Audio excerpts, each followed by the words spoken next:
ফরিদপুরে ভাঙায় বিশেষ অভিযান চালিয়ে ফরিদপুর ৪ আসনের সংসদ সদস্য নিক্সন চৌধুরী গ্রেপ্তার করেছে পুলিশ। ফরিদপুর ৪ আসনের সংসদ সদস্য নিক্সন চৌধুরী সম্প্রতি তাকে গ্রেপ্তার করা হয়েছে। সেনাবাহিনীর গোপন অভিযানে ধরা খেল সাবেক প্রধানমন্ত্রী শেখ হাসিনার ভাতিজা নিক্সন চৌধুরী। ফরিদপুরের সাবেক সংসদ সদস্য মুজিবুর রহমান চৌধুরী ওরফে নিক্সনকে গ্রেপ্তার করা হয়েছে এমন দাবির সঙ্গে নিক্সন চৌধুরীর একটি ছবি ভাইরাল হয়েছে। আসসালামু আলাইকুম সম্মানিত প্রিয় দর্শক, অবশেষে কিন্তু গ্রেপ্তার হয়েছেন আওয়ামী লীগের শীর্ষ সন্ত্রাসী নিক্সন চৌধুরী, যে কিনা ফরিদপুর ৪ আসনের তৎকালীন এমপি ছিলেন। এবং তার আরো একটি পরিচয় রয়েছে, যে পরিচয় খাটিয়ে সে একেবারে এলাকায় ত্রাস সৃষ্টি করছে হাসিনার আমলে। কারণ সে ছিল হাসিনার আপন ফুফাতো বোনের ছেলে। তার সুবাদেই কিন্তু হাসিনার নাম ভাঙিয়ে এলাকাতে একটা রাজত্ব সৃষ্টি করেছিল এই নিক্সন চৌধুরী। কেউ তাকে এমপি হিসেবে চিনলেও অনেকেই আছে যাকে কিন্তু সন্ত্রাসী হিসেবে চিনত এলাকায়। তবে হাসিনার পলায়নের পরপরই কিন্তু সে একেবারে আত্মগোপনে চলে গিয়েছিল। তবে এবার কিন্তু তার গ্রেপ্তারের বিষয়ে কিন্তু একেবারে গুঞ্জন সৃষ্টি হয়েছে পুরো সোশ্যাল মিডিয়া জুড়ে, যেখানে দেখা গিয়েছে সেনাবাহিনীর অভিযানে কিন্তু গ্রেপ্তার হয়েছে। হ্যাঁ দর্শক, সম্পূর্ণ বিষয়টির বিস্তারিত কিন্তু আজকে আপনাদের একেবারে আমরা প্রমাণ সহ দেখাবো। আর তার জন্য আপনাকে সম্পূর্ণ ভিডিওটি ধৈর্য ধরে কন্টিনিউ করতে হবে, তবেই কিন্তু আজকের নিউজটির বিস্তারিত আপনি একেবারে সত্যতা ভালো করে বুঝতে পারবেন। তাই চলুন সম্মানিত প্রিয় দর্শক, আপনার মূল্যবান সময়টুকু আমরা নষ্ট করতে চাই না। শুরুতে এক এক করে পর্যায়ক্রমে আগে সেই ভিডিও ক্লিপগুলি আপনাদেরকে দেখিয়ে নিয়ে আসি। গোপন অভিযানে ধরা খেল সাবেক প্রধানমন্ত্রী শেখ হাসিনার ভাতিজা নিক্সন চৌধুরী। একসময় প্রভাবশালী সংসদ সদস্য মুজিবুর রহমান চৌধুরী ওরফে নিক্সন চৌধুরী সাবেক প্রধানমন্ত্রী শেখ হাসিনার ভাতিজা হওয়ার সুবাদে নানা অনিয়ম দুর্নীতি সহ নিজ এলাকায় করে তোলেন ত্রাসের রাজত্ব। বিভিন্ন সময় বিতর্কিত বক্তব্য দিয়ে সামাজিক যোগাযোগ মাধ্যমে ছিলেন আলোচিত। পদ্মা সেতু দুর্নীতির অভিযোগ সামনে এলে যার নাম সবচেয়ে বেশি শোনা যায় তিনি এই নিক্সন চৌধুরী। ক্ষমতার অপব্যবহার করে দেশ ও দেশের বাইরে সম্পদের পাহাড় গড়েছেন ক্ষমতাচ্যুত প্রধানমন্ত্রী শেখ হাসিনার নিক্সন চৌধুরী। একজন সংসদ সদস্য হয়ে কিভাবে এত সম্পদের মালিক হলেন তা এখন সকলের প্রশ্ন। বিতর্কিত এই সংসদ সদস্য ২০১৪ সালের নির্বাচন দিয়ে রাজনীতিতে আগমন তার। ২০১৮ নির্বাচনের আগে তিনি ভাঙা একটি সুবিশাল বাংলো বাড়ি নির্মাণ করেন বলে অভিযোগ উঠেছে। সেই বাড়িটি ব্যবহার করা হতো ভিন্নমত অপনের টর্চার হিসেবে, শাস্তি হিসেবে আটকে রাখা হতো টয়লেটে, শীতের রাতে কাউকে চোবানো হতো বাংলো বাড়ির সামনের পুকুরে। রাজনীতি করার অতীত কোনো অভিজ্ঞতা না থাকলেও শেখ হাসিনার ভাতিজা কেবল এই পরিচয়ে সংসদ সদস্য পদটি বাগিয়ে নেন। সরকার পতনের পর থেকেই বের হতে থাকে নিক্সনের আরেক রূপ। সামনে আসে দখলদারিত্ব আর নিষ্ঠুর অত্যাচারের কাহিনী। নিক্সনের শক্তি তার বিশাল মোটরসাইকেল বাহিনী, কাউকে ভয় দেখানো, জমি দখল, কাউকে তুলে আনা, সবই করত এই বাহিনী। ধীরে ধীরে ফরিদপুরের পুলিশ প্রশাসনকেও নিজের পছন্দের ব্যক্তিদের দিয়ে সাজিয়ে নেন নিক্সন, যারা তার কথাই উঠবোস করতেন। বিরোধী মতের লোকজনকে দমাতে নিজ বাংলো বাড়িটিকেই টর্চার স্থল হিসেবে ব্যবহার করতেন নিক্সন। নামমাত্র বললে তিনি কিনে নিয়েছেন ভাগারপুলি উচ্চ বিদ্যালয়ের শিক্ষক ভূপচন্দ্র সরকারের ১৪ বিঘা জমি। ২০১৪ নির্বাচনের সংসদ সদস্য হয়ে নিক্সন তার ভাইয়ের সঙ্গে বেঁধে ওঠেন জমি দখলে ব্রাহ্মণপাড়ায় করে তোলেন সুবিশাল বাগান বাড়ি। সরজমিনে দেখা যায় ভাঙ্গা এক্সপ্রেসের কাছে সূর্যনগর বাস স্ট্যান্ড, সূর্যনগর থেকে ব্রাহ্মণপাড়া গ্রামে যাওয়ার পথে অন্তত ১.৫ কিলোমিটার পথে দুই পাশ বালুতে ভরাট করা হয়েছে। জায়গাটির নাম দেওয়া হয়েছে আইমান আইল্যান্ড। এই এলাকার আশেপাশে ২-৩টি পরিবারের সদস্যদের সঙ্গে কথা বলে জানা গেছে তাদের অনেক জমি আইমান আইল্যান্ড দিতে দেওয়া হয়েছে। নিক্সনের জমি দখল আর জমি দলিলের পদ্ধতিও ছিল বেশ ভিন্ন ধর্মী। জোর করে বালু ফেলে ভরাট করা হতো পছন্দের জমি। কাজটি করতে নিক্সনের ভাই লিখন।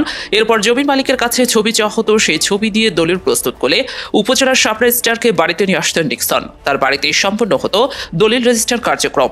যে জমির মূল্য ১৫ থেকে ১৬ লাখ টাকা, সেখানে জমির মালিককে দেওয়া হতো সর্বোচ্চ ৫ থেকে ৬ লাখ টাকা। এ নিয়ে টু শব্দ করার সুযোগও ছিল না। এইসব বিতর্কিত কর্মকাণ্ডে নিক্সন চৌধুরীর এক ক্যাডারকে ধরে নিয়ে গেলে সেই ম্যাজিস্ট্রেটের সঙ্গে অকথ্য ভাষায় গালিগালাজ করে ব্যাপক সমালোচিত হয়েছিল। প্রথমে ভাঙ্গা উপজেলার আজিমনগর ইউনিয়নের ব্রাহ্মণপাড়ার চরাঞ্চলে ৩৮% জমি কিনে বাড়ি করেন। এলাকার আধিপত্য বিস্তার করে নামে বেনামে মালিক বনে যান বিপুল সম্পদের। নিজে ও পরিবারের সদস্যরা মালিক হন ১,০০০ বিঘারও বেশি জমির। এছাড়াও আরিয়ান খাল নদ ও পদ্মা নদী থেকে অবৈধভাবে বালু তুলে বিক্রি করে হাতিয়ে নেন বিপুল অঙ্কের অর্থ। নানা খাতে অনিয়মের মাধ্যমে ১০ বছরের সম্পদ বাড়িয়েছেন ৫৪ গুণ। এসব সম্পদের মধ্যে ঢাকা পূর্বাঞ্চল, আদাবর, গুলশান ও বনানীতে রয়েছে প্লট ও ফ্ল্যাট। সিঙ্গাপুর, অস্ট্রেলিয়া, কানাডায় রয়েছে বাড়ি। এসব অভিযোগ ওঠার পর অনুসন্ধানে নামে দুর্নীতি দমন কমিশন। দুদক উপপরিচালক মোহাম্মদ সালাউদ্দিনের নেতৃত্বে ৩ সদস্যের একটি টিম বাংলাদেশ ব্যাংকের ঢাকা দক্ষিণ উত্তর সিটি কর্পোরেশন ঢাকা ও ফরিদপুরের ভূমি আফ্রি জাতীয় রাজস্ব বোর্ড সহ শতাধিক প্রতিষ্ঠানের নথিপত্র তলব করেছে। তিনি প্রথম সংসদ সদস্য নির্বাচিত হন ২০১৪ সালে। নিক্সন চৌধুরী সাবেক প্রধানমন্ত্রী শেখ হাসিনার ফুফাতো বোন ফিরোজা বেগমের ছোট ছেলে। গত বছরও শেখ হাসিনাকে দেখা গেছে নিক্সন চৌধুরীর বাসা বাসায় গিয়ে খোশ গল্প করতে, যে ছবি নিক্সন চৌধুরী নিজেই তার ফেসবুকে পোস্ট করেন। তবে অনেকেই সে সময় ছবি পোস্টের বিষয়টিকে দেখেছেন ক্ষমতার দম্ভের প্রকাশ হিসেবে, কারণ বিগত আওয়ামী লীগ সরকারের আমলে দেখা গেছে লতায় পাতায় কোনো রকমের শেখ পরিবারের কেউ হলেই তাকে আর পায়কে ব্যতিক্রম ছিলেন না নিক্সনও। তবে 5 আগস্টের গণ অভ্যুত্থানে আওয়ামী লীগ সরকারের পতনের পর আত্মগোপনে চলে যান দলটির নেতাকর্মী সহ সাবেক সংসদ সদস্যরা। ওই সময়ের পর থেকে আত্মগোপনে রয়েছেন ফরিদপুর 4 আসনের সাবেক সংসদ সদস্য মুজিবুর রহমান চৌধুরী নিক্সনও।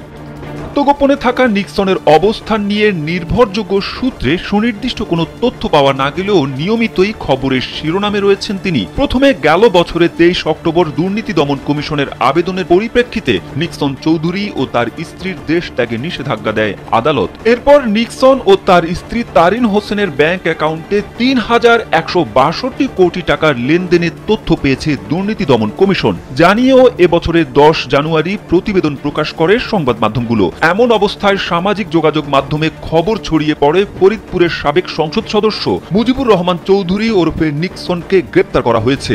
এমন দাবির সঙ্গে নিক্সন চৌধুরীর একটি ছবি ভাইরাল হয়েছে। ভাইরাল হওয়া ছবিতে দেখা যায় সেনাবাহিনী ও পুলিশ সদস্যদের মাঝখানে চেক শার্ট পরিহিত অবস্থায় রয়েছেন মুজিবুর রহমান চৌধুরী ওরফে নিক্সন। মুখে খোঁচা দাড়িও রয়েছে। তবে ফরিদপুরের সাবেক এই সংসদ সদস্যকে গ্রেপ্তারের তথ্য। নিক্সন চৌধুরী 2014 সালে ফরিদপুর 4 আসন থেকে স্বতন্ত্র নির্বাচন করে বিজয়ী হন। এরপর বিগত 3টি নির্বাচনেও স্বতন্ত্র হিসেবে নির্বাচন করে আওয়ামী লীগের প্রার্থী কাজী জাফর উল্লাহকে পরাজিত করেন। দর্শকের নিক্সন চৌধুরী একতা এমপি ছিল, দুই কিন্তু হাসিনার ফুফাতো বোনের ছেলে। আর সেই সুবাদেই কিন্তু সে ক্ষমতাকে কাজে লাগিয়ে তার নিজ এলাকায় দখলদারিত্ব এবং মানুষের থেকে লুটপাট থেকে শুরু করে একেবারে সন্ত্রাসী কায়দায় কিন্তু সে চলাফেরা করতে এলাকায়। এমনকি সে এতটাই প্রভাবশালী ছিল যে তার বিরুদ্ধে কেউ নির্বাচনে দাঁড়াতেও সাহস পেত না। এমনকি তার স্ত্রীর নামেও কিন্তু হাজার হাজার কোটি টাকার কিন্তু সম্পদ রয়েছে, যেগুলো কিন্তু সে বিদেশে লুটপাট করেছে।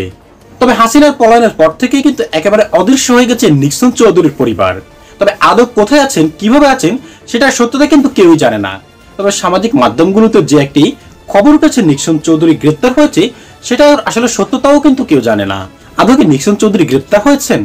না হলে অতি শীঘ্রই তাকে গ্রেপ্তার করার কিন্তু জোর দাবি তুলছেন কিন্তু জনগণ। এমনকি তার নিজ আসনের মানুষই কিন্তু তার বিরুদ্ধে কিন্তু ব্যাপক অভিযোগ আনছেন এবং তাকে ফাঁসিতে ঝোলানোর কিন্তু অপেক্ষা করছেন তারা। আশা করব আপনার মূল্যবান মতামতটুকু অবশ্যই আমাদের কমেন্ট বক্সে জানিয়ে যাবেন, কারণ আপনাদের মতামতটুকু আমাদের কাছে খুবই গুরুত্বপূর্ণ। দর্শক, আজ এ পর্যন্ত। দর্শক, আশা করি সকলে অনেক ভালো থাকবেন। খোদা হাফেজ।